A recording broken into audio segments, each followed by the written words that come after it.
좋은 분위기 가운데 시장 흐름을 여쭤볼 텐데요. 그 와중에 지금 인보사 논란이 좀 되고 있잖아요. 이 부분까지 좀 같이 여쭤볼까요? 네.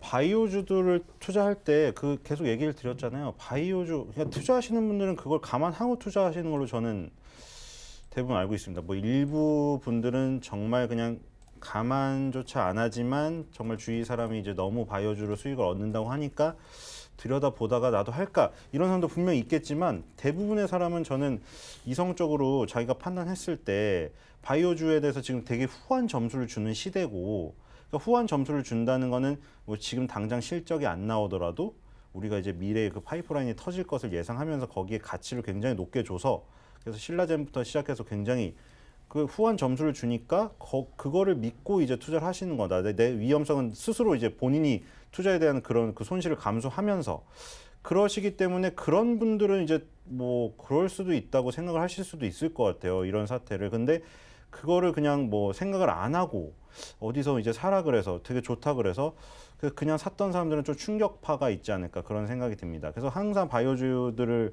할 때는 일단 신약이 개발돼서 완료가 돼서 세상에 나오려면 엄청나게 오랜 시간이 걸려요. 그 바이오 벤처 회사들 제가 여러 개 설명해 드렸는데 유틸렉스나 이런 것도 다 임상 1상에서 2상 진행 중이에요. 근데 그 회사들의 목적은 임상 3상 신약 개발까지 그 많은 인력을 투입하고 비용을 투입하고 이 돈이 없어요. 바이오 벤처 회사들은. 그래서 비싼 돈을 받고 다국적 제약사에 판매하는 거예요. 임상 1, 2상 단계에서 그 연구 결과를 보여주고 줘서.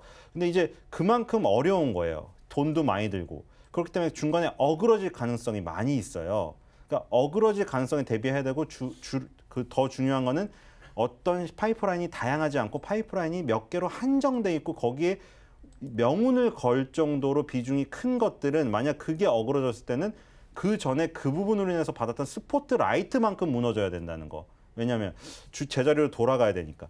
그거를 염두에 두면서 바이오주를 투자를 하셔야 될 것 같아요. 그러니까 바이오주에 대해서 우리가 환상에 대해서 점수를 후하게 매겨주는 만큼 이성적으로도 그 환상이 무너졌을 때 그적인 처참한 결과를 가져올 수도 있다는 것도 한쪽에 항상 두면서 비중을 조절해가면서 투자를 하셔야 되지 않나 그런 생각이 듭니다. 네. 오현진 팀장님 같은 질문 드릴 텐데요. 하루 장 정리 한번 해주시고요. 인보사 사태로 바라본 그 코롱 그룹주나 사실 인보사 사태가 오늘 하한가로 직행을 했는데 이게 또 며칠 갈 것이냐 이 부분도 투자자분들이 지금 궁금해할 부분인데 경험적으로 볼 때 이게 어느 정도까지 갈지 한번 여쭤볼까요?